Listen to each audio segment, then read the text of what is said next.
रूस में फिर आया जोरदार भूकंप। कांपी रूस की धरती, फटा ज्वालामुखी। सुनामी के खतरे से कांप रहे कई देश।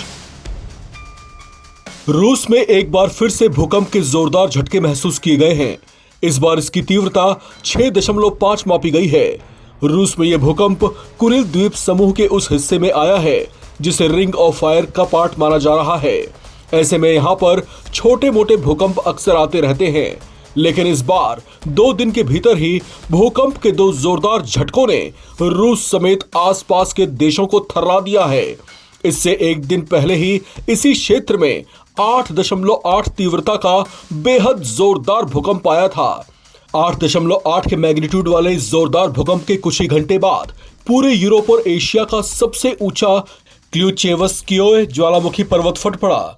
4700 मीटर की ऊंचाई वाले ज्वालामुखी में रह रहकर जोरदार धमाके हो रहे हैं और तपता लाल लावा इस पर्वत के पश्चिमी ढाल से लगातार बह रहा है।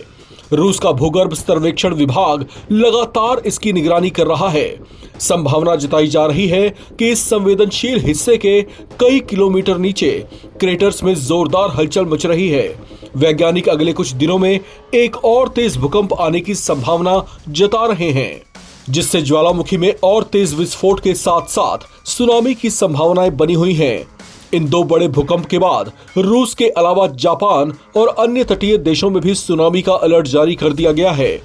आज जो 6.5 का भूकंप आया उसका केंद्र धरती से 10 किलोमीटर नीचे बताया गया है।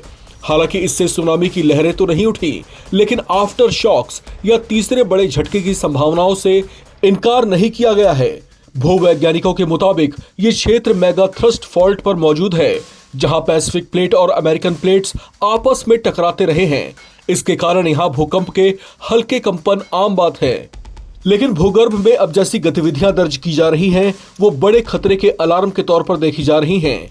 दुनिया में 14 साल बाद 8.8 की तीव्रता का खतरनाक भूकंप आया था, जिसका केंद्र धरती से 20.7 किलोमीटर नीचे था। भूकंप कमचत्का प्रायद्वीप इलाके में आया था। भूकंप इतना जोरदार था कि आसपास के कई देशों में भी इसके झटके महसूस किए गए, जिससे हाहाकार सा मच गया। इस भूकंप के बाद आसपास के इलाकों में कई आफ्टर शॉक्स दर्ज किए गए। भयानक भूकंप के बाद रूस, जापान, चीन, America, Ecuador, Costa Rica, Chile, French Polynesia, Guam के कोस्टल इलाकों और इंडोनेशिया में सुनामी का अलर्ट जारी कर दिया गया था। कुछ ही देर बाद रूस और जापान में कुछ कोस्टल इलाकों में सुनामी की लहरें उठती देखी गईं। हालांकि हालात नियंत्रित ही रहे, लेकिन माना जा रहा है कि खतरा अभी पूरी तरह से टला नहीं है। क्रेटर्स में अस्थिरता बनी हुई है, जिसकी निगरानी की जा रही है। इस खबर में फिलहाल इतना ही। बाकी अपडेट्स के लिए आप बने रहें नवभारत टाइम्स के साथ।